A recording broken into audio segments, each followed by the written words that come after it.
Entonces, vale hacer una mención muy importante del esqueleto pélvico. Acá tenemos la imagen del esqueleto pélvico. Lo que debemos recordar siempre es lo siguiente, ¿no? Medialmente, en la zona media, como vemos, está el hueso sacro, un hueso que tiene una cara anterior, una cara posterior, dos caras laterales, tanto a la derecha, tanto a la izquierda, que se van a articular respectivamente con el hueso coxal del lado correspondiente, derecho e izquierdo. Entonces, vale recordar que el esqueleto de la pelvis va a tener características muy particulares tanto en el varón y tanto en la mujer.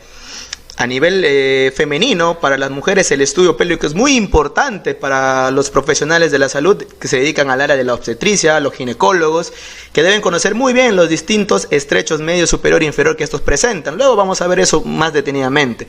Pero vale recordar que los coxales tienen una cara interna, una cara lateral, y van a tener en ellas estructuras importantes.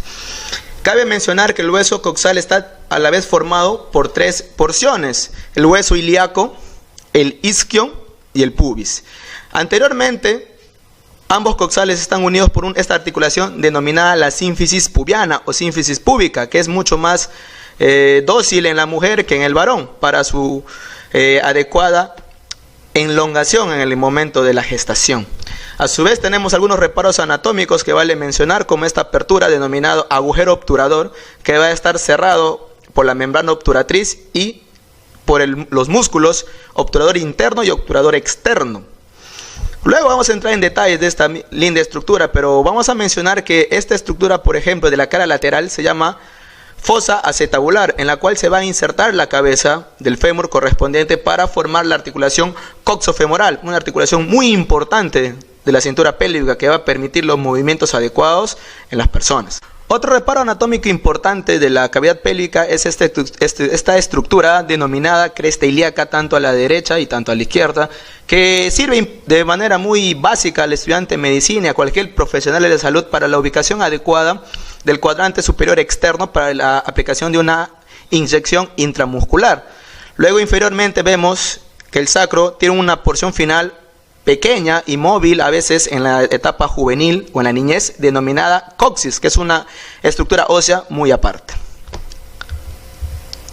Luego tenemos algunas divisiones importantes del esqueleto axial, principalmente a nivel torácico, donde tenemos una imagen semiológica, pero con muchos reparos anatómicos interesantes, donde vemos, por ejemplo, en el número 3, donde estamos viendo una línea vertical que pasa por la mitad exacta del tórax y lo divide en un hemicuerpo derecho y un hemicuerpo izquierdo, como se conoce en anatomía y en la clínica médica, donde divide el cuerpo en dos mitades equidistantes e iguales en estructuras anatómicas, pero cabe resaltar que hay algunas estructuras que van a tener características propias, como por ejemplo la bifurcación de la arteria aorta, el drenaje de las venas brachiocefálicas derechas e izquierdas y la relación que va a tener la arteria subclavia derecha con respecto a la izquierda. Luego veremos eso profundamente. Entonces, esta línea número 3 que pasa de forma vertical se asemeja a la proyección de la línea sagital. Entonces, nosotros vemos que lateralmente, a ambos lados, tenemos una línea paralela a esta línea vertical denominada línea medioesternal. Esta línea se va a denominar línea medioclavicular. Y esta va a tener una importancia porque se va a proyectar hasta la parte inferior del abdomen, donde vamos a ver qué importancia tiene. Luego tenemos lateralmente, casi al finalizar la región torácica y al inicio de la región del hombro, otra línea vertical paralela a la segunda y a la tercera, que estamos viendo acá, denominándose esta línea axilar anterior, que va a delimitar el inicio de la región axilar. Esto lo tenemos a la derecha y también a la izquierda. Luego observamos dos líneas transversales, una línea transversal que va a pasar a la altura del tercer espacio intercostal y la otra que va a pasar más o menos a la altura del sexto espacio intercostal, proyectándose en toda la estructura del cuerpo humano, y donde vemos lo siguiente, que la anatomía clínicamente te puede describir las regiones del tórax. Por ejemplo, acá donde está el punto de la línea medioclavicular, podemos encontrar esta región superior denominada región supraclavicular, esta otra región denominada infraclavicular. Por debajo de esta línea tenemos esta región denominada región mamaria, e inferiormente debajo de la quinta línea tenemos a esta H que significa el hipocondrio, en este caso hipocondrio del lado izquierdo. Y eso justamente nos va a servir para ver en abdomen cómo se distribuyen las regiones.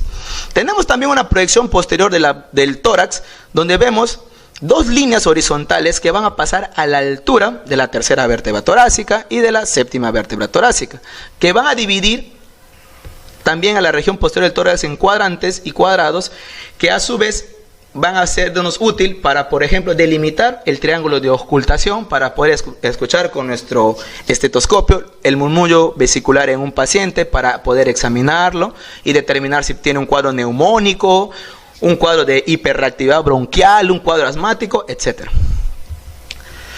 Todo esto nos va a servir clínicamente, conceptos anatómicos básicos. Luego tenemos la utilidad de la línea axilar anterior, pero hay que mencionar que paralelamente a la línea axilar anterior tenemos una línea axilar media y una línea axilar posterior. Estos van a delimitar toda la región axilar en segmentos, un segmento anterior y un segmento posterior. Estos van a ser muy útiles ya que son puntos auscultatorios muy importantes en la semiología clínica para poder escuchar adecuadamente los murmullos vesiculares y los ruidos agregados de un paciente, los crépitos, subcrépitos que se esconden a veces de forma basal. Entonces esta región nos va a ser útil para eso.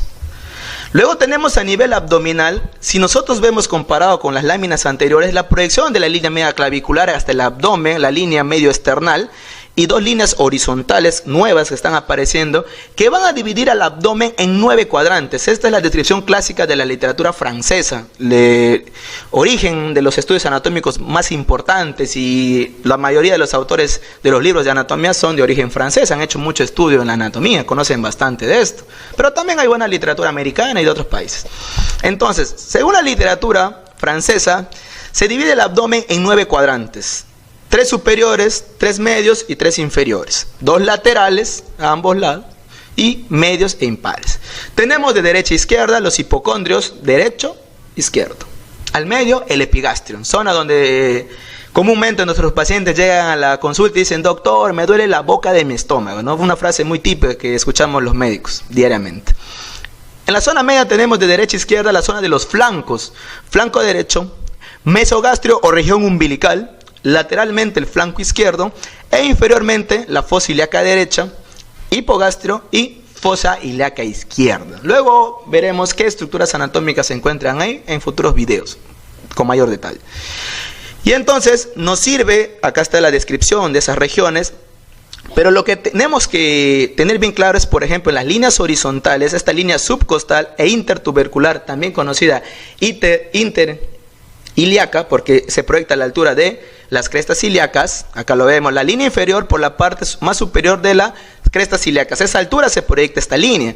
Luego la línea superior pasa a la altura del noveno cartílago costal. Es importante saber esos pequeños detalles, esos pequeños reparos anatómicos con fines académicos para tu examen de anatomía, pero obviamente en la práctica clínica a veces no te sirve mucho eso, porque te sirve delimitar simplemente la región y a veces ya no te acuerdas de estos pequeños detalles, pero es bueno que lo sepas.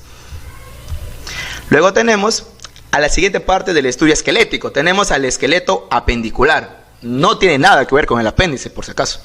El esqueleto apendicular va a ser el esqueleto que se va a adherir a la región axial, al tronco del cuerpo. Y este esqueleto apendicular va a estar conformado por las extremidades, también conocidas anatómicamente como miembros. Los miembros superiores y los miembros inferiores. Acá tenemos un pequeño dibujito esquemático del esqueleto apendicular. Miembro superior derecho, miembro superior izquierdo, con sus respectivos anexos óseos, la escápula, también conocida como omóplato, la clavícula. Tenemos a los miembros inferiores con sus adheridos a los huesos coxales. Como hemos mencionado hace un momento, articulación importante coxofemoral, articulación importante glenohumeral. Una parte de la escápula denominada apófisis, fosa glenoidea, se une a la cabeza del húmero, ¿no? Por eso es importante. Entonces vamos a describir brevemente cómo se compone primero el miembro superior. El miembro superior se va a describir de arriba abajo, o de superior a inferior, como se habla en anatomía, principalmente por la cintura escapular. Cintura escapular conformada por las estructuras óseas a mención: la cabeza del húmero, que es superior, la fosa glenoidea, que le pertenece a la escápula. donde van a formar la articulación glenohumeral, ya me está queriendo adelantar a la siguiente articulación, que es un tipo de articulación esferoidea, que permite un movimiento amplio y movilidad adecuada, un movimiento de circunducción, un movimiento total de abducción, de aducción, de rotación lateral, rotación interna. A su vez tenemos agregado esta cintura escapular a la clavícula. ¿Por qué es importante la clavícula si no tiene contacto directo con el húmero? No tiene contacto óseo, pero tiene un contacto ligamentario, que lo vamos a ver después, es importante. Acá tenemos que tener en cuenta este pequeño nombrecito proximal y distal, ya que estos van a hacer referencia a lo siguiente. Las estructuras óseas que se encuentren más cerca del origen del esqueleto apendicular, en este caso del miembro superior, se denominarán proximal. Las que se encuentren más lejanas se denominarán distal.